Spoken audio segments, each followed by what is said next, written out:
grilled lobster and sliced tomatoes. Could one possibly conceive of a more ideal marriage, Watson? Romeo and Juliet were clearly mismated by comparison. Oh, Watson, aren't you going to join me?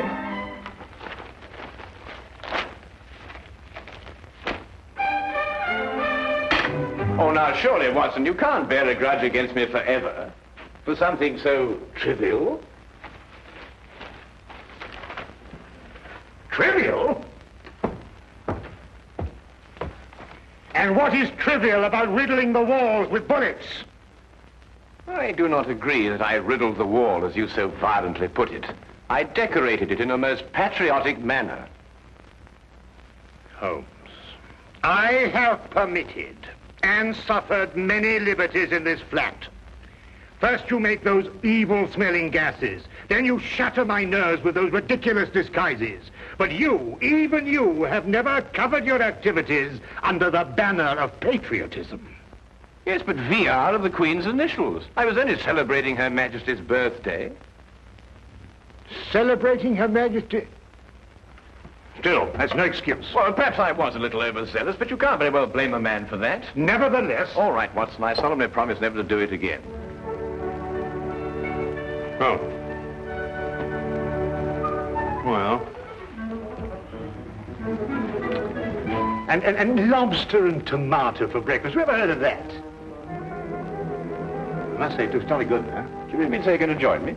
Yes, please. Oh, come on, then.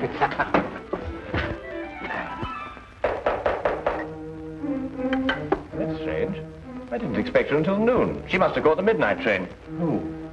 You'll meet her in a minute. Oh. Now, I wouldn't want her to feel that she was intruding.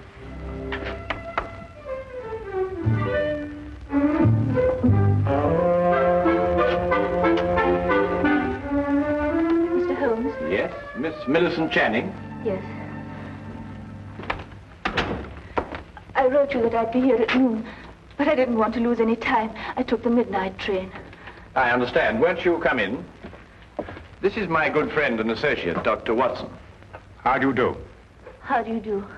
Please sit down, Miss Channing. You must have had a very tiring journey, particularly in view of the fact that you were forced to take a dog cart out of the way.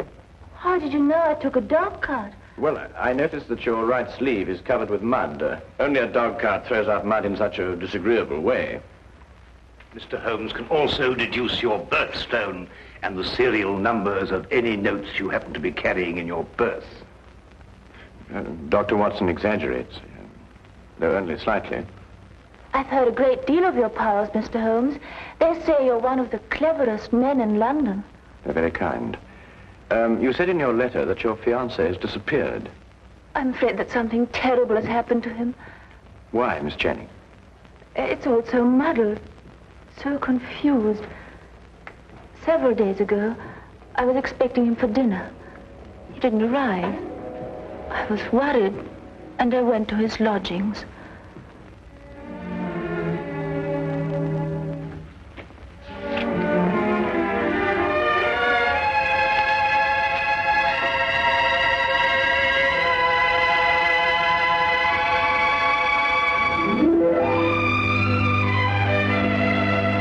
Millicent. They say of Mom it won't come to the mountain. Good heavens, we had a dinner date. At 8 o'clock. Oh, you must forgive me. I've been so deep in this, it completely slipped my mind. Millicent,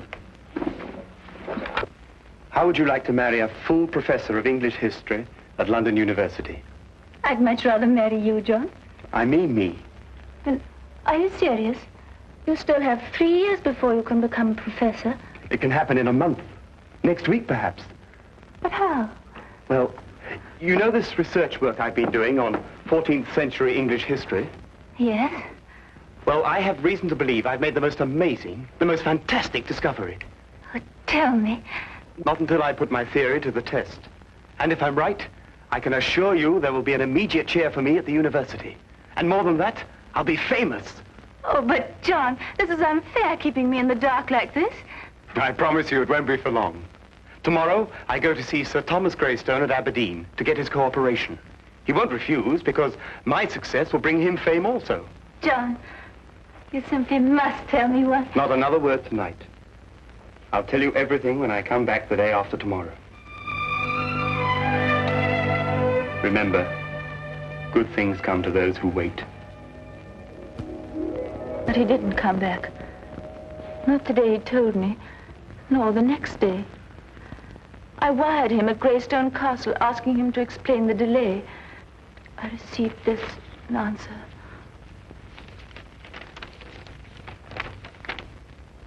John Cartwright, unknown here. Signed, Greystone. I didn't know what to make of it, Mr. Holmes. Finally, I decided to go up to Aberdeen and talk to Sir Thomas Greystone himself. He must have been mistaken.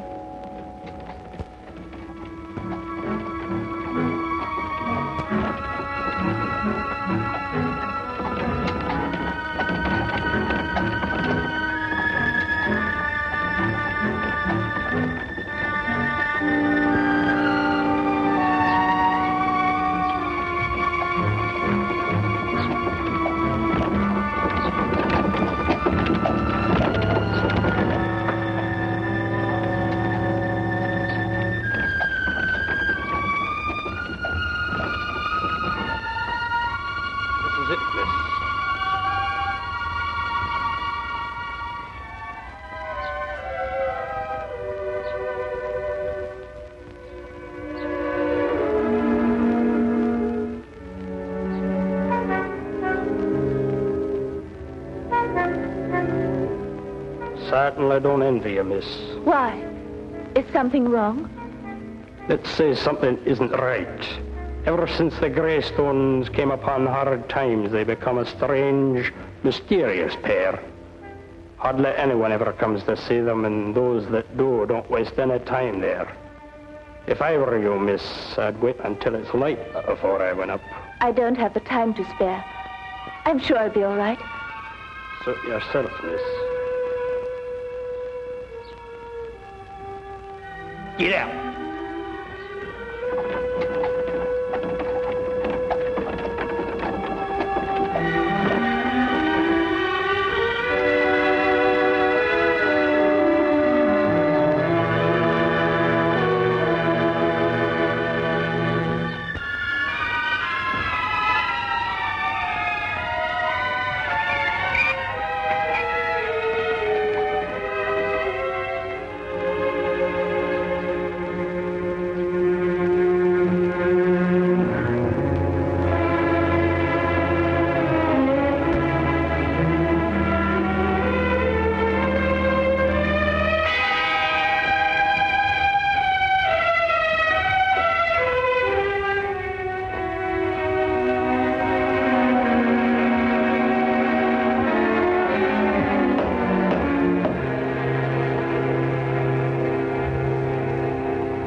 I'd like to see Sir Thomas Greystone, please.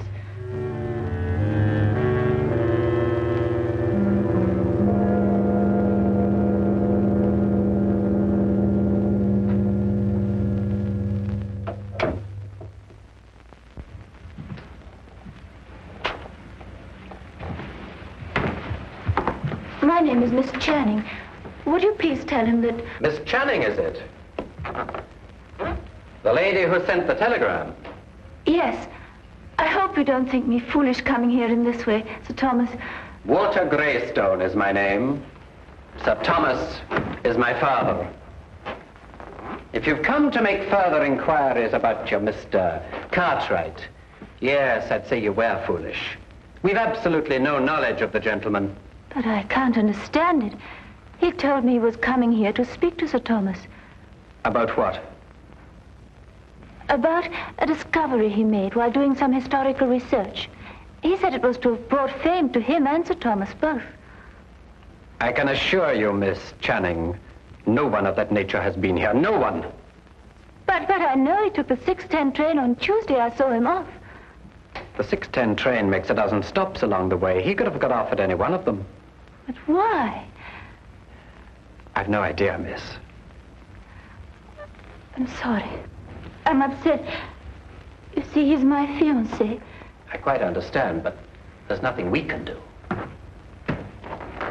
I'm sorry to have troubled you. One moment, miss. That telegram I sent you cost 2 shillings. I'll thank you to reimburse me. Father! Be quiet. I'm not a charitable institution. Are you Sir Thomas Greystone? I am. You didn't say you were. I didn't say I wasn't. 2 shillings, if you please.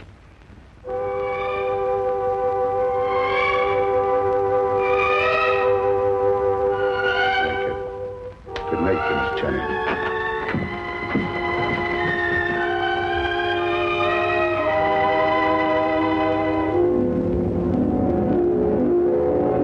Whatever else I felt about the Greystones, I didn't believe they'd lied to me. Why should they deny they'd seen John? However, as I made my way through the garden, I found this timetable in the bushes. I take it that these notes in the margin are in your fiance's handwriting, Miss Channing. Yes, Mr. Holmes. They lied. He was there, and for some reason they're trying to deny it.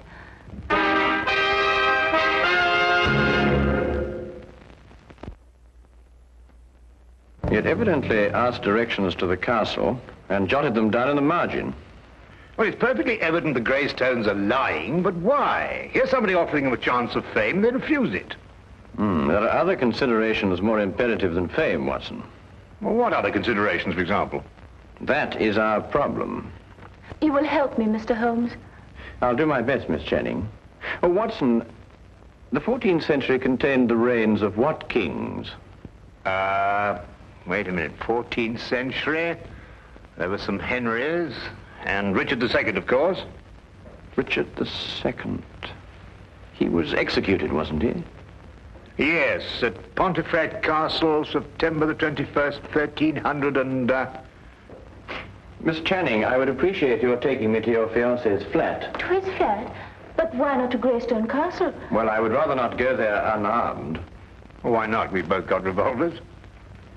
I am referring, Watson, to information that may have led to the disappearance of Miss Channing's fiancé. Come along, Miss Channing.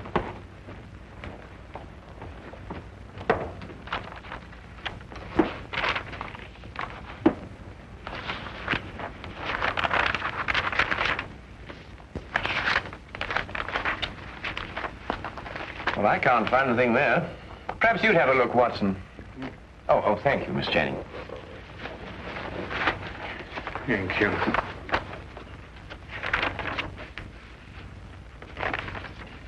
Aha! So this is what Cartwright found so exciting. What is it, Holmes?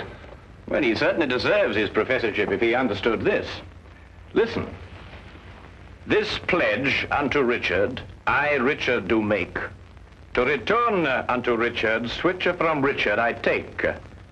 Let a Richard look on the northern stair, then 6 and 7 is not fair.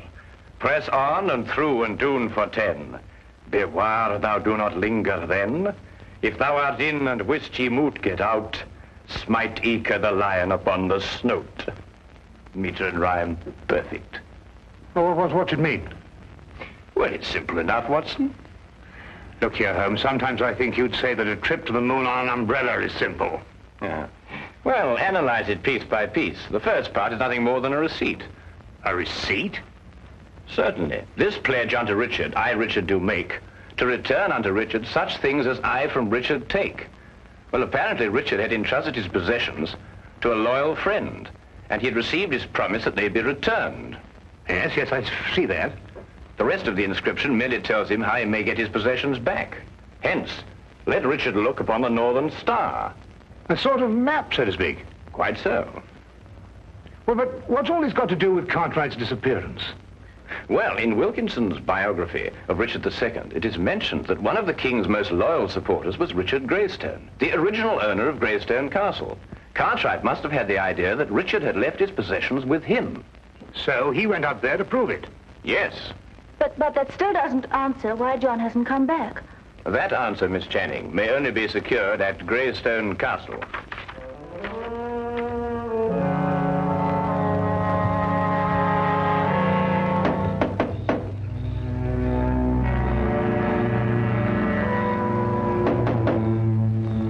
Strange, there appears to be no one here.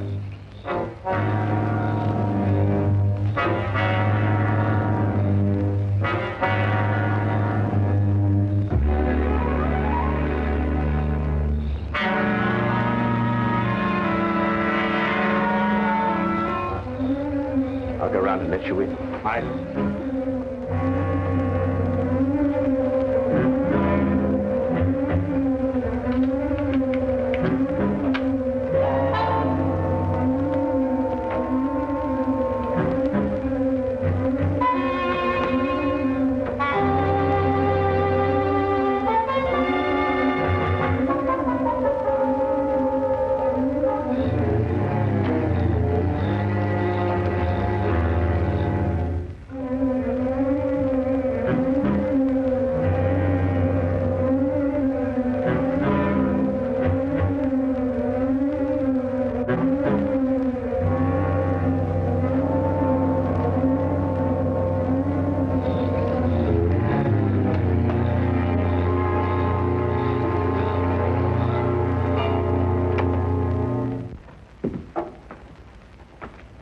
Come along and keep close behind me.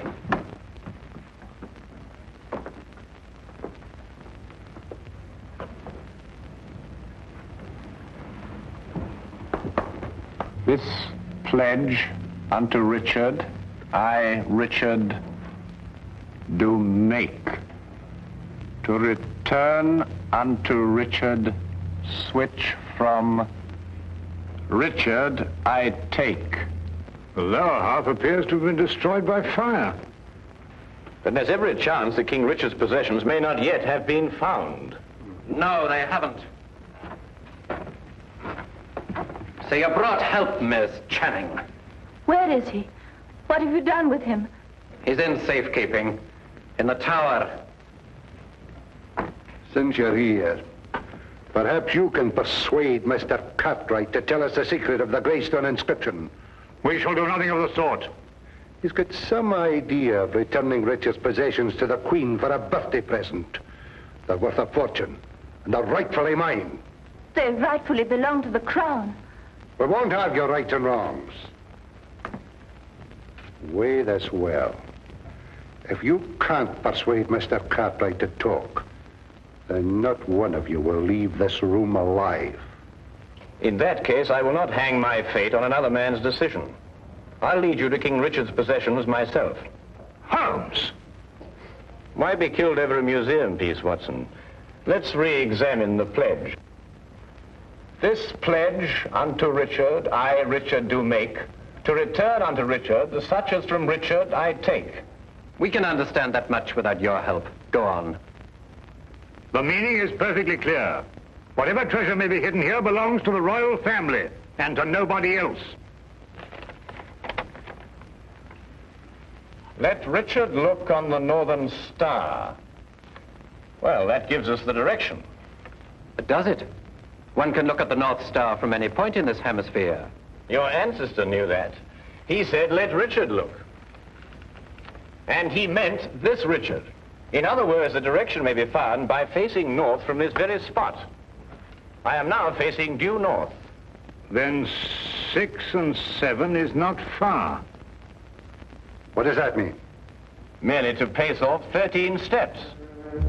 1, 2, 3, 4, 5, 6, 7, 8, 9, 10, 11, 12, 13. Press on and through and down for 10. Press...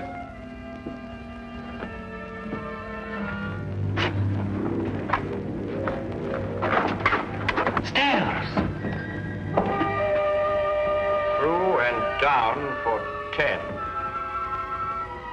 1, 2, 3, 4, 5, 6, 7, 8, 9, 10.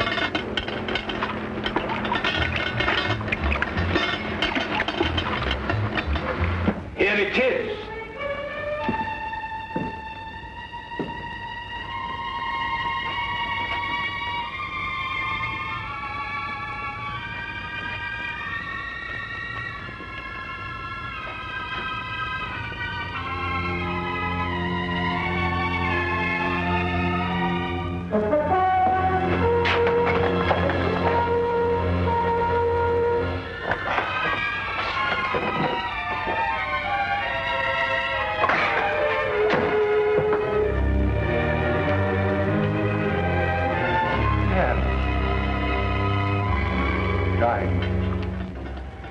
Rubies. Pearls, at last. I've been waiting for this moment for years.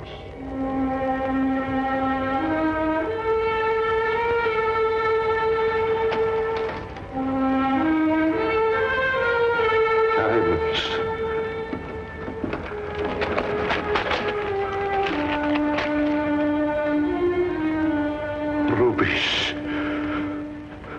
And now, if we may go. I'm afraid I can't let you go. But you promised. You take us for fools, you go straight to the authorities. I plan to enjoy this wealth.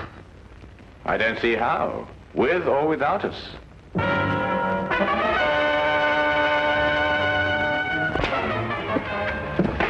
It seems your ancestors arranged for intruders. You knew this? I suspected. Then you must know the way out, otherwise you wouldn't have come in. Tell me at once, man, or I'll shoot you down where you stand. While only I have the secret to the door? Half the jewels. Half the jewels for a way out.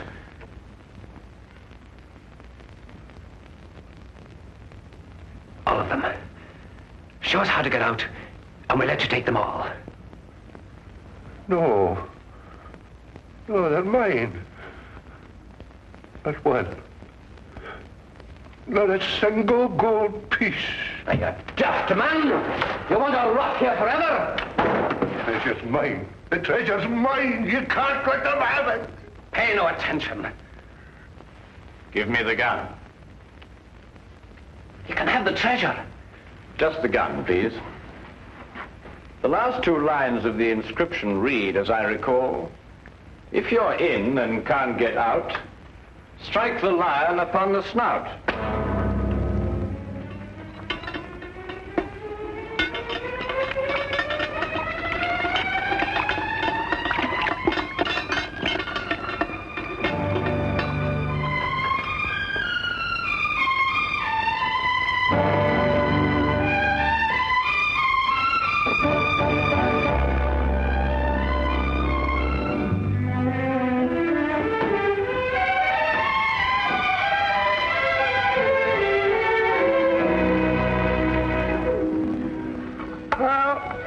Couldn't be better. The Greystones are in prison, the Cartwrights are together again, and you and I are feasting on cold lobster and tomatoes.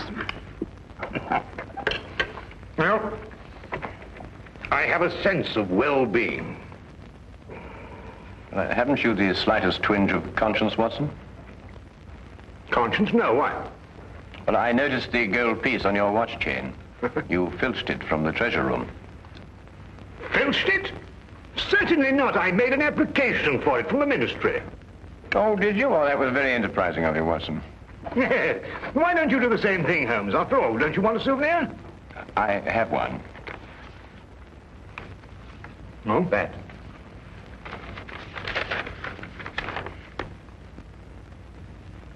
But Holmes, a personal letter of thanks from Her Majesty. Why, Holmes, congratulations. Well done. Oh, thank you, Watson.